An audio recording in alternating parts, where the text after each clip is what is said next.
এইটো স্কিন মই পাৰ্লাৰ নোযোৱাকৈ ঘৰতে এচিভ কৰিছোঁ আৰু কেনেকৈ কৰিছোঁ জানানে সহজতে যিটো পাৰ্লাৰত কেতিয়াও নকয় তেনেহ'লে আমি কি কৰিব লাগিব জানেনে ইয়াৰ কাৰণে সিম্পল বস্তু কেইটামান ল'ব লাগিব বলক তেনেহ'লে দেখাই আছোঁ ইয়াত ল'ব লাগিব অলপ কেঁচা গাখীৰ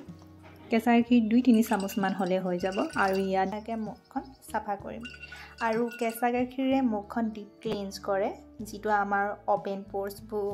মিনিমাইজ কৰাত সহায় কৰে আৰু লগতে কি জানেনে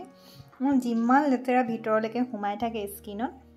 সেই সকলো লেতেৰাবোৰ উলিয়াই দিয়াত সহায় কৰে আৰু তেতিয়া আমাৰ স্কিনটো কি হয় গ্লো হয় আৰু আমাৰ সেলছবোৰে উখা লবলৈ সুবিধা পায় এয়া মই যেনেকৈ স্কিনখনত সাফা কৰিছোঁ তেনেকৈ আপোনালোকে স্কিনখন সাফা কৰিব নাকৰ কিনাৰত আৰু মুখৰ এৰিয়াত আমাৰ বিশেষকৈ বেছি ড্ৰাই হৈ যায় আৰু সেই কাৰণে আমাৰ স্কিনটো খুব মানে ৰাফ লাগে তো ঠিক এনেকৈ আপোনালোকে মানে সাফা কৰি ল'ব যিমান সময় লাগে কিন্তু লাহে লাহে যাতে ৰাফলি কৰিব নালাগে এতিয়া মই পানী দি ধুই দিছোঁ পানীখিনি হৈছে ঠাণ্ডা পানী ইয়াত কোনো গৰম পানীৰ প্ৰয়োজন নাই ইয়াৰ পাছতে আমি এটা ইউজ কৰিম স্কাৰ্ফ এটো কোনো কিনা স্ক্ৰাব নহয় ঘৰতে বনাই লৈছোঁ ইয়াত লৈছোঁ 2 টকীয়া কফি পেকেটটা আৰু লৈছোঁ 2 চামুচ চাউলৰ গুড়ি আৰু ইয়াত অকমান মই পানী এড কৰি লৈছোঁ আপোনালোকৰ ওচৰত যদি গোলাপ জল আছে গোলাপ জল এড কৰিব পাৰে তাৰো ৰিজাল্ট ইকুৱেল হ'ব আৰু মুখখন ধোৱাৰ পাছতে এই পেকটো লগাই লৈছোঁ এই পেকটো সাৱধানে লগাব যাতে এই পেকটো লগাওতে স্কিনখনে যাতে দুখ নাপায় কিছুমানে বহুত হাৰ্ডলি মানে মাসাজ কৰে এটো ভুলটো নকৰিব স্কিনটো ড্যামেজ কৰিব পাৰে সেইকাৰণে লাহে লাহে দুটা আঙুলিয়ে এপ্লাই কৰিব আৰু সকলো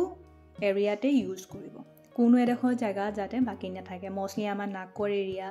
আৰু মুখৰ সাইডত কেতিয়াবা চাবচোন খুব কলা কলা হৈ যায় পিগমেন্টেশন হৈ যায় এইবোৰৰ কাৰণে এটো বস্তু এপ্লাই কৰিব লাগে আৰু ধুনিয়াকে লগালগ মাসাজ কৰিব লাগিব তেতিয়া আমাৰ কি হ'ব আমিটো ক্লিনজ কৰিছিলে গাখীৰ দি আৰু সাফা হ'ব আৰু যিমান লেতেৰা থাকে সেই গুটেখিনি মানে সাফা কৰাত সহায় কৰিব আৰু ধুনিয়াকে খিনি সাফা কৰাত এতিয়া এখন কটনেৰে দেখিছে নহয় এনেকে কৰি অটৰাই ল'ব যেটো মই কৰিছো দেখিছে ৰিজাল্ট মুখখন ধোৱাই না কিন্তু আপোনালোকে ইনস্ট্যান্ট ৰিজাল্ট দেখিছে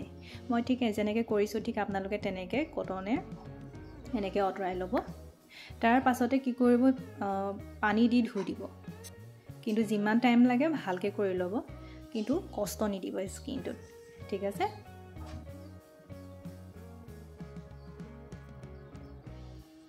এতিয়া মই সবফালে সাফা কৰি লৈছো টাইম লাগে কিন্তু ৰিজাল্ট বহুত সোনকালে পাব এটো কৰিলে